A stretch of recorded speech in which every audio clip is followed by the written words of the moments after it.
All right, buckle up, everybody. It is the semifinals here in Grand Prix Detroit. TJ Rogers here with Jake Van Lunen, and we are going to be kicking things off with the Creature Mirror Match. Spirits versus Humans. One currently alive, the other one recently returned.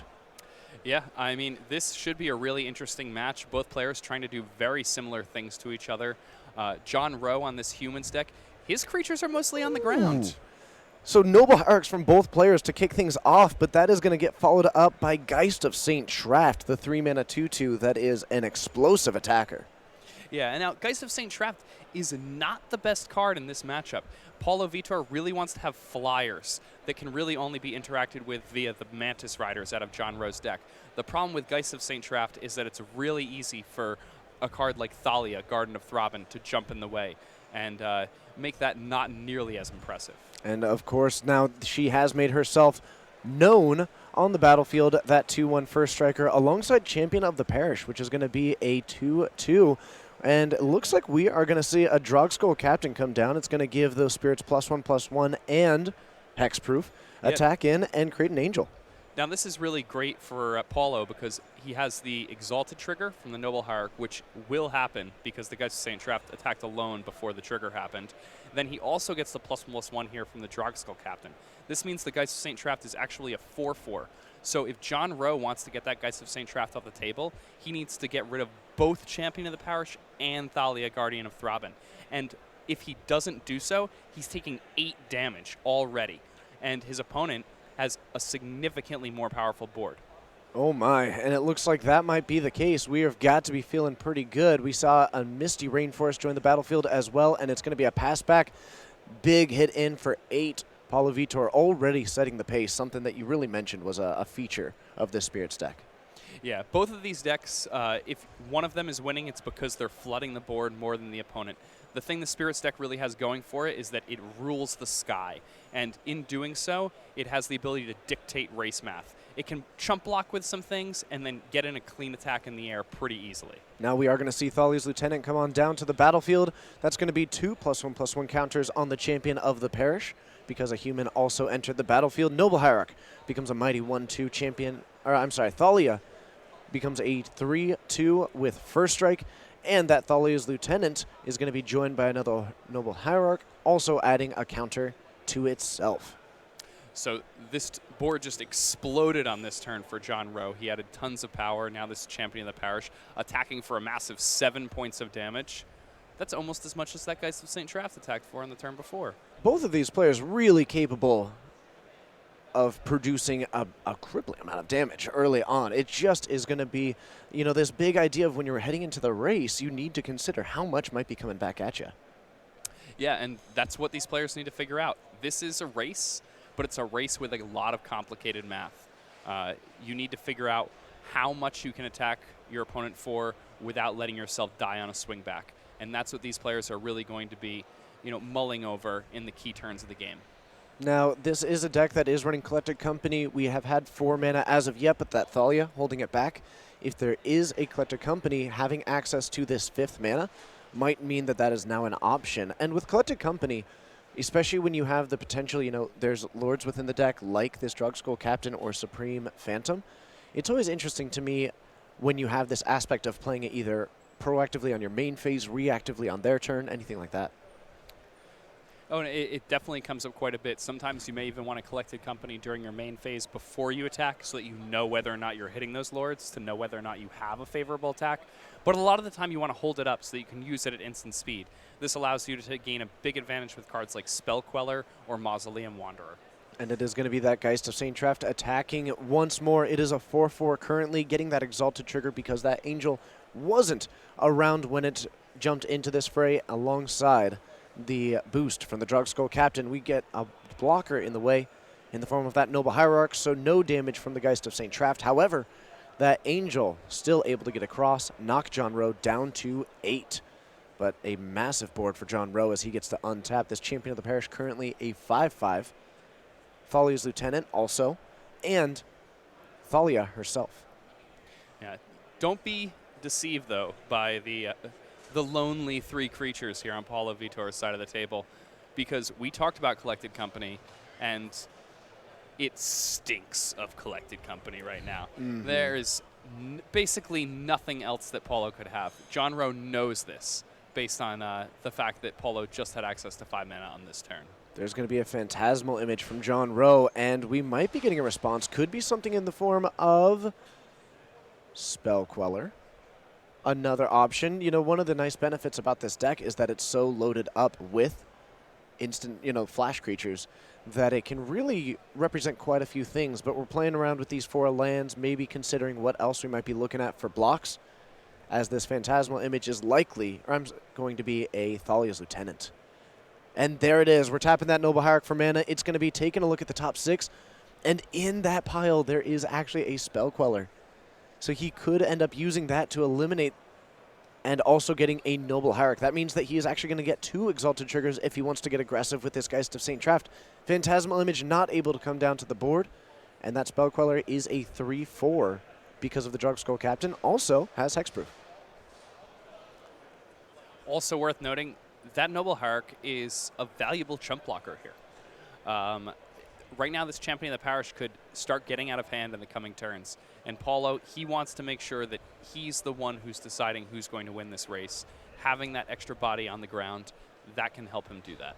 All right, and it's going to be Thalia, Guardian of Thraben, attacking in. It is a 3-powered creature, or I'm sorry, 4-powered creature because of this Exalted, which means that blocking it with the Spell Queller, not as much of an option. We are just going to take that hit. We are going to untap. And now it is Paulo Vitor Dominarosa seeing if he can get something done with this board. Now, of course, in true Matt Nass fashion, you can see that he has already assembled at least 1 game win with his Hardened Scales Affinity deck. That is certainly a fast one. Yeah, that deck can win very fast, especially against a Valakut opponent who doesn't draw a lot of interaction. Mausoleum Wanderer comes down to the battlefield, and it is going to be the attack all out. We still have both copies of Noble Hierarch, but none of that Exalted is happening. That Geist of St. Traft attacking as a 3/3, the Angel. A 4/4, that Spell Queller, and that is going to be just about enough to get things done. Yeah, 8 points of damage in the air. We talked about how important evasion was going to be in this matchup, and Paulo Vitor just made it known why. Yep, and those points coming from the Drug Captain, the Spell Queller, and the Angel that was created from the Geist of St. Traft. Correct. All right, well, they are going to be heading into Game 2, but looking down the line, Sam Pardee, Matt Nass, and Paulo Vitor Dominarosa, they seem to be pretty in sync right now, already racking up 1 game win apiece. John, Felix, and Dan have got their work cut out for them. Now, heading into the finals is you got to win the next 6 games for your team consecutively. Yeah. They cannot afford to lose 2 games. Mm-hmm. I mean, they could just win 4 games between 2 matches. I guess that's true. Yeah, but they cannot afford to lose another 2 games. Would it be cool if they got all 6, though? Yeah, that would definitely be the way to do it. The maximum comeback. True. 4 to 5. 4 to 5 is the magic number. That's really what you're looking for. So they're going to be heading into the sideboard. Of course, because all of these teams did end up finishing right around the same time, we've been really doing our best this weekend to make sure that we are always in the middle of the action heading on over. But at this moment, we are going to get the opportunity to see really some collaborative sideboarding as they're all kind of in the same action. All these players, they've been playing together for 2 full days. And I think they have really kind of dialed into the timing of this because now they're even sideboarding together. Yeah. They're all on the exact same wavelength. Oh, yeah. There's also something to be talked about for the psychology of playing in one of these team events. When you look to your left and your teammate just lost a game, and you just lost a game, and then you look to your right and your other teammate just lost a game, it's really hard to maintain the same level of play that you've had over the course of the weekend because you feel defeated at that point. And overcoming that is a really difficult skill to have. And it would be really impressive if these guys were able to, put all the stress behind them and play their best and come back. Yeah, it's got to be it's got to be an experience in and of itself to walk into the semifinals of a Grand Prix and sit down against 3 players who are absolutely legendary in their field. 2 of these, absolutely known for their ability to play the game of Modern. Yeah, two modern masters, if you will. Two of maybe the the greatest Modern Masters ever sitting next to one of the greatest players ever. And not even like one of the greatest players like, oh, this guy's in the Hall of Fame. Like a slam dunk first ballot Hall of Famer. It's hard to argue against him being, top 2 or 3 of all time. Now, you might be wondering who it is that we're talking about. Well, Paulo Vitor Dominarosa, of course, the player lining up as one of the greats of all time. And then Sam Pardee and Matt Nass, both absolutely phenomenal in the modern realm. Matt Nass, even recently, taking away 2 Grand Prix wins, doesn't even bring that deck to the event. Yeah, actually, I believe one of them was just a top 8. Right? Okay. Yeah, he top 8'd one Grand Prix with Clarkland Ironworks, and then he won in Hartford with Clarkland Ironworks. But still, very impressive. I was under the impression it was 2 wins and a top 8. I may have been mistaken there. So we have got Inkmoth Nexus, a stomping ground, and that stomping ground is going to go for Search for Tomorrow, among the best turn 1 plays that this deck has to offer. Yes, absolutely. With that Search for Tomorrow, that turns this deck into a turn 4 combo deck. It's going to be Farseek. You got to search your library for a mountain, swamp, plains, or island. Can't be a forest, but it can be a forest in addition to something else. That's going to be Stomping Ground coming down to the battlefield, and that Search for Tomorrow is going to come off of Suspend next turn before even making the first land drop of turn 3. We are going to be having 4 mana available. You kind of saw that with Felix in the shuffling. Like, sure, I'll shuffle a little bit if it ends up getting interacted with, but I'm probably going to be looking through again. Not a whole lot of point in presenting the deck just yet. Yeah, and that's a nice shortcut there, making sure that the game moves at a reasonable pace. We've been seeing a lot of draws this weekend. Felix, even though we're in the semifinals now, that's not an option. He knows how to play quickly. And actually, the 2 cards in hand there for Felix, one of them is another copy of Farseek, able to get up to that 6 mana, which is right where you want to be for a Primeval Titan. However, the other card in hand, and it'll be curious to see if he wants to run this out or save it, Sweltering Suns. Yeah, Sweltering Suns, a great card against this go-wide strategy on Matt Nass's side of the table. The one thing he has to worry about is that because Matt Nass has that Steel Overseer, there are a lot of ways that Nass could quickly get the toughness of his creatures above 3. Mm-hmm. Especially, the deck is called Hardened Scales, and that card can really throw off the math. If you really don't expect there to be, from 1 to 3 or to 4 even across the board, Steel Overseer and Hardened Scales, certainly, if there's anything that's going to get it done, it's going to start with those 2 cards. Windswept Heath here on the fetch, and yeah, I'll be curious to see what he wants to do with this. One thing that I really love about the Sweltering Suns, as opposed to something like Anger the Gods, which is also in the deck, is that cycling ability can be a really nice boon when you are going up against matches that we've seen throughout the weekend. Something like Clarkland Ironworks, and we are going to fire this off, or Blue-White Control. You don't want that Sweltering Suns. You don't want that 3 damage sweeping effect. Having the ability to cycle can be really nice. But we are going to fire that one down. 3 mana, 3 damage to all of the 1 creature on the battlefield. Yeah, so able to clean up Matt Nass's side of the table there. And like you said, Sweltering Sun's just an incredible card because it's not completely dead when you draw it in these matchups where you definitely don't want that effect. It's a good way for a red-green combo deck to have some interaction that can turn into a different card when it's not relevant. And it looks like that decision to go for Sweltering Suns may have paid off because he has got not only a copy of Hardened Scales in hand, but a Mox Opal, as well as a Hangerback Walker. There was a lot of potential out of this hand to create a pretty problematic situation. Now, Matt Nass has got to salvage something because he's got to start casting some artifacts before he's even able to use this Mox Opal, which means that the Hardened Scales would be coming down after he plays down these creatures with +1/+1 counters. Yeah, this Hangerback Walker performs very well against a card like Sweltering Suns. Not so much against something like Anger of the Gods, though. All right, so we're seeing a 2-mana play, and I think he's considering right now between the Hangerback Walker and the Walking Ballista. He chooses the Hangerback Walker. That's going to make some Thopters later in the game. It enters in with that many +1/+1 counters, and when it dies, you put in that many 1/1 Thopters. As it goes on, of course, this one, its ability does cost mana. You got to pay 1 and tap it to put a +1/+1 counter on it. Mox Opal joins the battlefield. That is going to throw down a Hardened Scales. A backup Mox Opal comes down to the battlefield. It is legendary, which means that the first one goes away, and that's going to give us the 2 mana for Walking Ballista, coming down with 2 counters on it. Why not both, says Matt Nass. Wow. Oh no! Anger of the Gods comes down. Who needs to cycle when the card's always perfect? And this is especially relevant. This exiles instead of destroying them, which means that we will not even get the Thopters from Hangerback Walker. No way to sacrifice it in response. The perfect draw. Yeah, absolutely perfect draw there for Felix. The only thing that could have been better there was if he just... I guess a 7th land escape shift would only be 18 damage, and Matt Nass doesn't take any damage. So, yeah, no, that is just absolute perfect. That's going to be another Hardened Scales, and we did get in an attack with this Inkmoth Nexus. We have got Felix with 1 poison counter, 15 life. Matt Nass, as of yet untouched, at 20 life.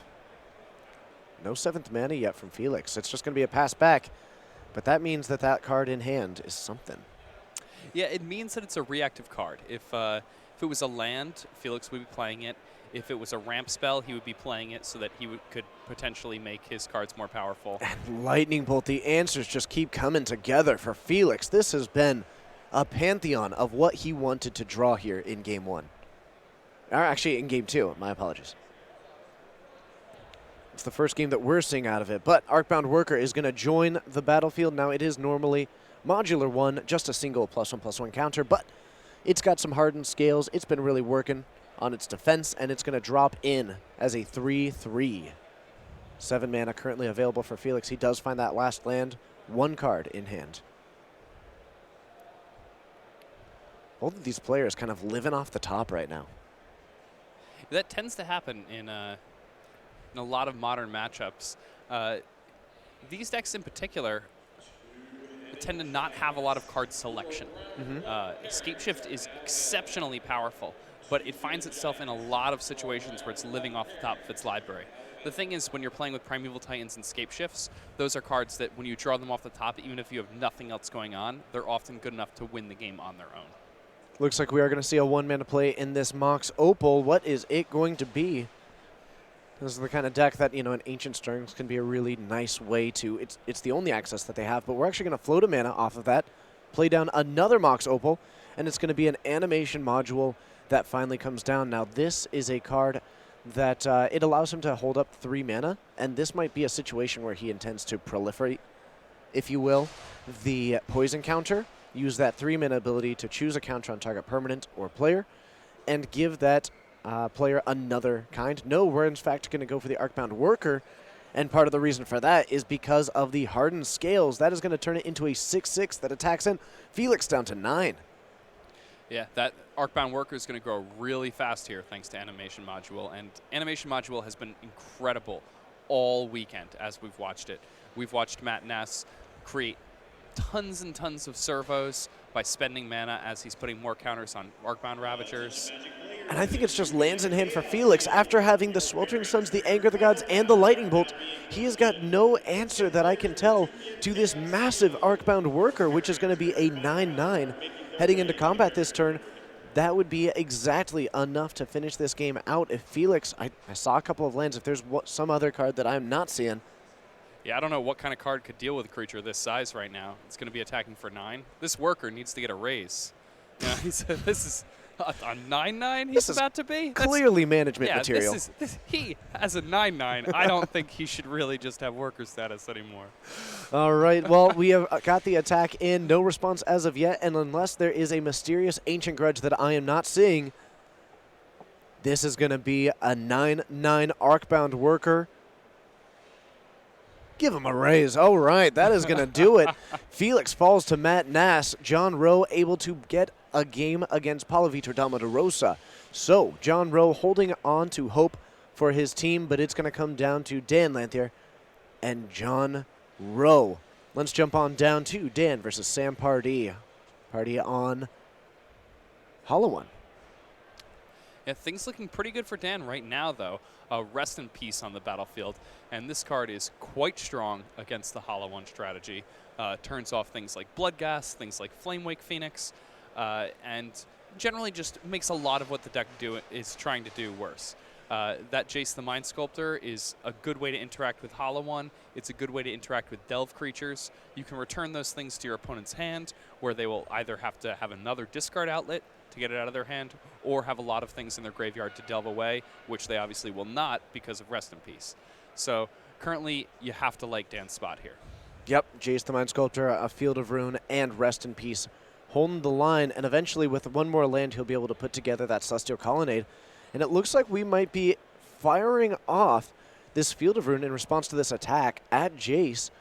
I wonder if this might be something to the tune of maybe Vendilion Click. This is remaining 3 mana, or it could be any one of the slew of removal spells available to this blue-white deck.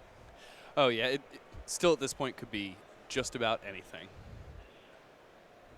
We're going to fire down an Opt. This is going to give us the ability to scry one and then draw a card. These players, of course, they just did both shuffle up, find a basic land. So getting that all taken care of before we get this one underway. So the major reason that I imagine that Field of Ruin was used there is because the Jace Brainstorm was likely used on the turn prior. So Dan is using that Field of Ruin. Wow, good draw. Snapcaster Mage is the draw. That's going to be exiled. It blocks the Hollow One, heads to the graveyard itself because of that Rest in Peace. And Jace the Mind Sculptor with 2 counters. Probably, you know, it owes a thank you to that Snapcaster. Oh, it does. Jace, you know, he's thankful. He is. Gets to stick around for a while. Hopefully gets to put a Terminus back on the top of his friend Dan's library, where then his friend Dan can use something like an Opt. Oh. Baneslayer Angel, it is your favorite, Jake, and it's on the battlefield. The mighty 5/5. It beats this Hollow One in combat. It beats this Bloodghast. A Path to Exile cleans it up as well, and now this Thoughtseize does not really get to do a whole lot. Yeah, this Baneslayer Angel is now dominating the board. Just 10-point life swings, chunks taken out of Sam's life total here.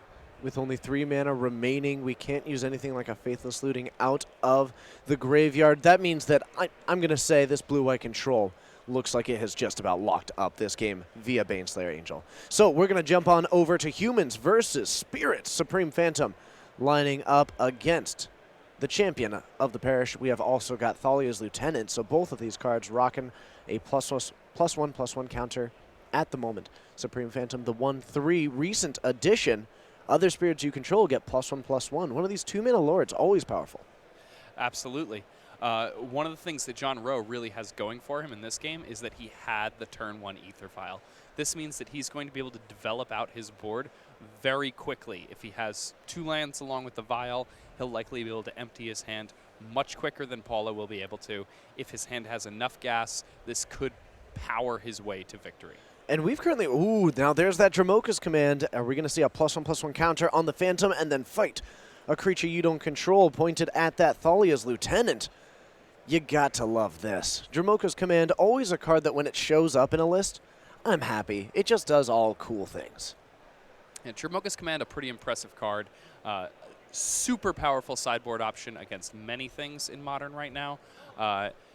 Reasonable sideboard option in a matchup like this, but who can scoff at a nice 2-mana removal spell when you're playing a Tribal Mirror? And here's one thing about this semifinals match. This one, as well as the battle between Dan and Sam Pardee, are both very much on the line. For John Rowe and Dan, they are fighting to where they both need to win in order to lock in their spot in the finals here at Grand Prix Detroit for Paulo Vitor Damarosa and Sam Pardee. They are both looking at each other thinking, all right, only one of us needs to take down our game. Let's get to work. Yeah. Let's get that business to work, whichever one, you know. I switched halfway through. I thought you were saying let's get to bed. I was like, it's a little early for that. We still got a couple more games of Magic. What? Yeah, it's Let's only 5. We got time. All right, Kitesail Freebooter. It's joining into the battlefield. Will it have any targets? No, another Supreme Phantom, and this Kitesail Freebooter doing an impression we have seen often in these creature matchups. It is going to be a neat Stormcrow. Yes. Color shifted, different creature type, but still. Yeah, it still gets +1/+1 counters from our lieutenants. That's true. That's true. We do have a Path to Exile cleaning up the rest of it, so it is that Kitesail Freebooter up against the Supreme Phantom. Whoa, never mind. That is a Reflector Mage clearing it off the board, and we know that that is particularly unfortunate, and as does John. He took a look at that hand with the Kitesail Freebooter, and now he knows that there are 2 cards trapped in Paulo Vitor's hand. Yeah, a really nice play there from John Rowe. He knows that Paulo's hand is a pair of Supreme Phantoms after that Reflector Mage. He's able to prevent Paulo from making any play on that turn, and this could give John Rowe the opportunity that he needs to start flooding the board and taking over this game. Problem is he's out of cards, so he's going to start cashing in Horizon Canopies. He's going to hope his draw steps are live because both these players at this point seem to be living off the top. Horizon Canopy, a very aptly named card, you know, because you're really only using that second ability when you're looking at the horizon. Looks to the horizon for the answer, something like that. Oh, yeah. All right, it's Reflector Mage and Kitesail Freebooter. We do have that Aether Vial on 2. 4 mana currently available for Paulo Vitor Damarosa. If we had less information about his hand, I would certainly suspect this Collected Company, but I think he's only got the 2 in hand, or is there a mystery card that could be? I think he just has the 2. I shouldn't hype that up. I shouldn't hype that up only to disappoint myself. Both these players are a bit flooded at this point. I know they only have 4 lands in play, but in a matchup like this. Oh no, Meddling Mage. This has got to be naming Supreme Phantom. Oh, it absolutely is. So John Rowe here effectively casting a pair of Inquisition of Kozilek's and adding a 2/2 to the battlefield. Oh, this is just devastating. Thalia's Lieutenant joins the battlefield as well. +1/+1 counters to the team, and now we have the ability to attack for 5, and we're going to be able to add another 3 to that next turn. This is now an uphill battle for Paulo Vitor Damarosa. Yeah, Paulo really needs to find a Collected Company off the top of his library and really needs to get lucky off of that Collected Company if he wants to find a way back into this game. Single creatures are just not going to do it to the same capacity here. And now he's got 2 cards in hand, these Supreme Phantoms, normally such a boon to his game plan, that are withering away in his hand because of this Meddling Mage. And they would have gotten away with it too. All right, so what have we got for Paulo? This is a big draw, looking for an answer to the situation that he has found himself in. Path to Exile is going to be able to take down this Meddling Mage. He does find a removal spell. That means that he can put down one of these Supreme Phantoms. It will be a 1/3, which is not incredible against this, but it is able to get in the way of, say, the Kitesail Freebooter, and Paulo is still at 14. So John Rowe is going to need to really kind of continue what it is that he needs to do. He needs to keep applying pressure to the board right now and try and put together something, because Paulo, now the way is open for him next turn to turn these Supreme Phantoms into a couple of 2/4s. Yeah. Both these players seem to be drawing live from this point of the game. See if it keeps going. And we're going to cycle this other Horizon Canopy, pay 1 mana, tap it, sack it. Draw a brand new card. Still 4 mana available. Also this Aether Vial, which has remained on 2. Has had the option at each upkeep to keep on moving on up. Leaving it at 2. Tell me about that, Jake. I think John Rowe may be attempting to play tricks with something like Thalia's Lieutenant. Or he may simply want to use a Kitesail Freebooter during Paulo's draw step at some point or another. Ooh, now that would be a nice way just to make sure that you've got all the information necessary. And I suppose something like a Collected Company, he'd be able to cast it in response. But Still, you don't get blown out by it at instant speed. at least then you know, you know? Yeah. All right, there's the attack all out. This Supreme Phantom has the ability to jump in front of one of them. It is going to be an attack from this Kitesail Freebooter for 2, Thalia's Lieutenant for 1, and this Reflector Mage for 3, because of those handy-dandy +1/+1 counters that the Lieutenant gave out as rations to the rest of the humans. I assume that's what it is. You know, he like showed up with all the supplies, rationed it out among everybody else, and being a good lieutenant, just kept none for himself. And then when they do well, it gives him this, personal boost of self-reward. I like that. I think that there's good flavor on that card, right? So he's going around giving everybody food, and food obviously makes you have more power and toughness. It certainly has for myself, you know. I have to assume. Yeah, Yeah. she's great. She is phenomenal. She just helps out all the troops. All right, we're going to see another one of these Thalia's Lieutenants, and they are going to do more of this Wonderful, wonderful work. So, +1/+1 counters across the group. We're going to see a couple of them put onto this Thales Lieutenant. And right now, she's just a 1-1, but, of course, any other humans that join the battlefield are going to be giving her up that boost. And now, because he had left that vial on 2, it means that if the Supreme Phantom had chosen to block the Kite Cell freebooter there, that it could have just gotten gobbled up for absolute free. All right, looks like it is going to be that new Supreme Phantom. Double Supreme. On order. Looks like we might have another option of a 2-mana play. What is it? Phantasmal Image. Triple Supreme. They're all 3/6s. They are built up right now. So 3/6s, massive walls, not able to get aggressive just yet, and it is going to be back over to John Rowe. 3/5s, right? 3/5. Well, they're 1/3. Yeah, you're right. You're right. There are 3/5s. That's okay. I was really excited about this. I was really excited about it. They're very supreme. Yeah. They all have sour cream and tomato. Attributing false defense to these things. All right, Reflector Mage, 2 Thales Lieutenant, and a Kite Sail Freebooter joined by these 2 Aether Vials. And John Rowe seeing what he can do with this card in hand. That's a lot of toughness to fight through. It is a lot of toughness. Of course, just about anything that you point at it would kill this Phantasmal Image. There aren't many pointers No. in humans, though. Reflector Mage is a good pointer, Yeah. you know? Phantasmal Image. But I think that's one of the ones that doesn't quite point well. Well, I guess it could become a Reflector Mage and then become a Yes. pointer. Yes. There we go. Okay.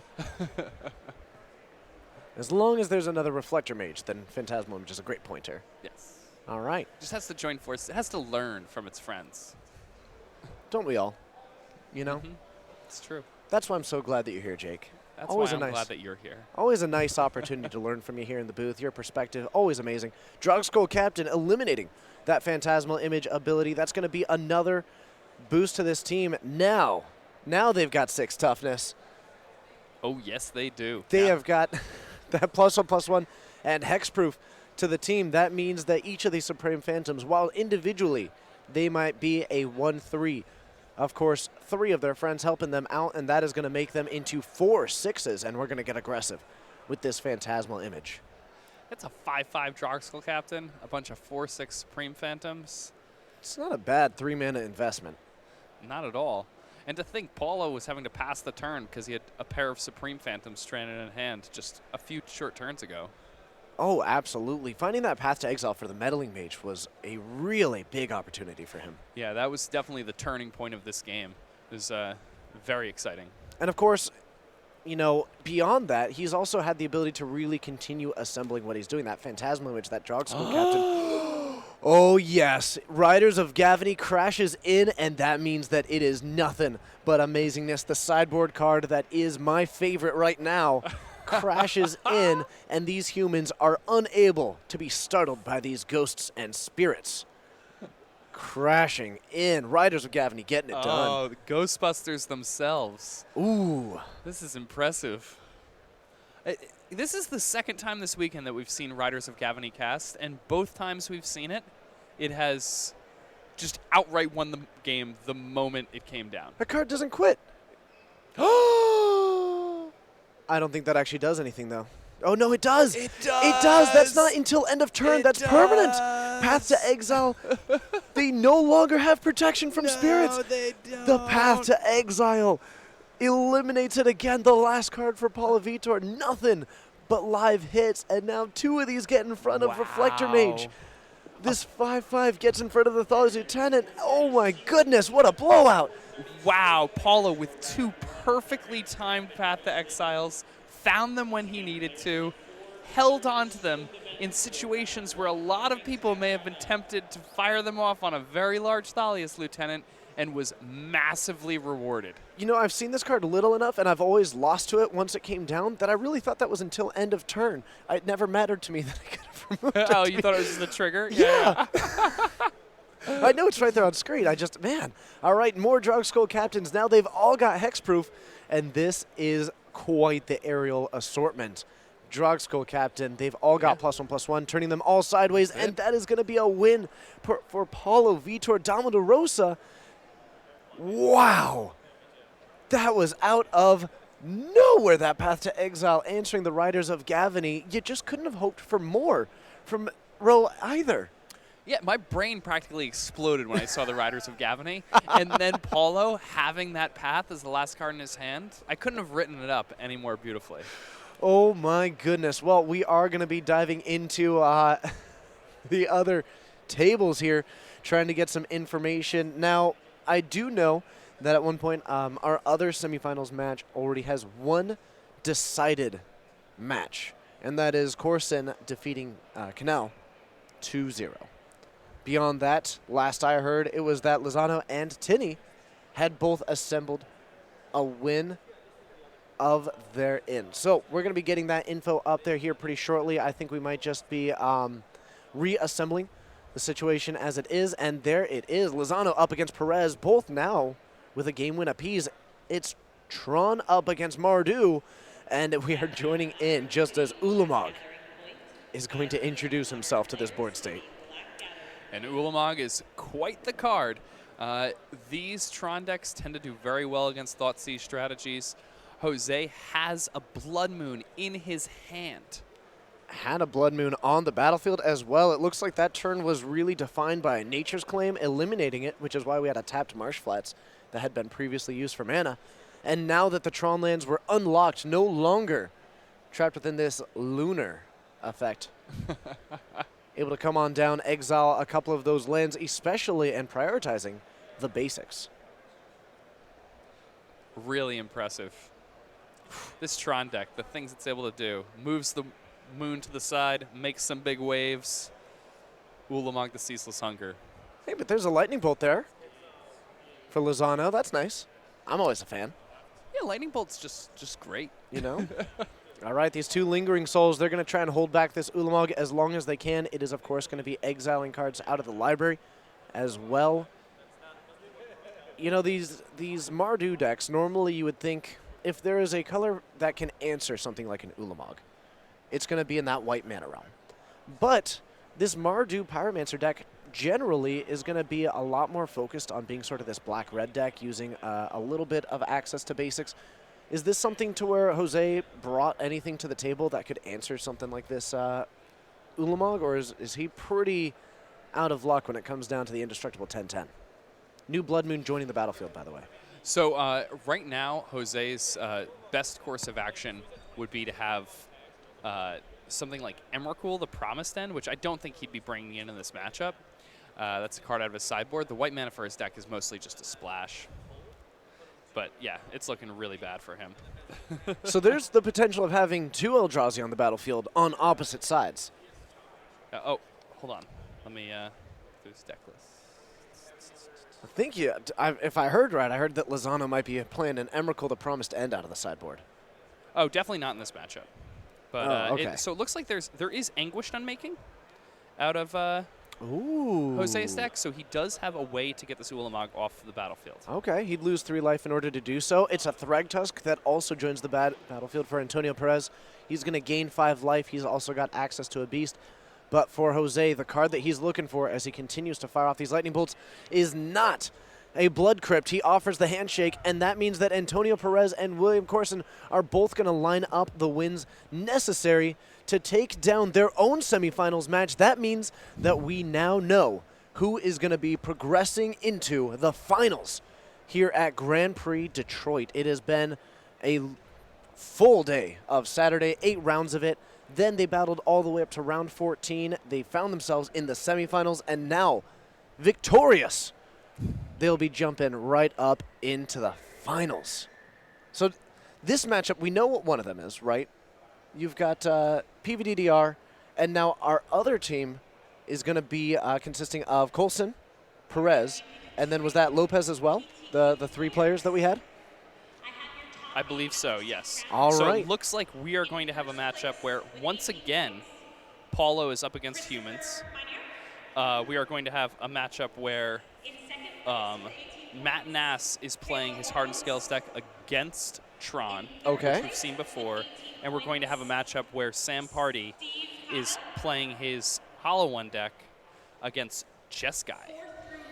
So very similar to the matchups that they just played against in this last round. All right, and that is going to be in the finals, which are upcoming. That is going to be taken over by Riley Knight, as well as Eduardo Sajkalik, and that is going to be coming up right here in Granby, Detroit in the finals. We should be right back after this.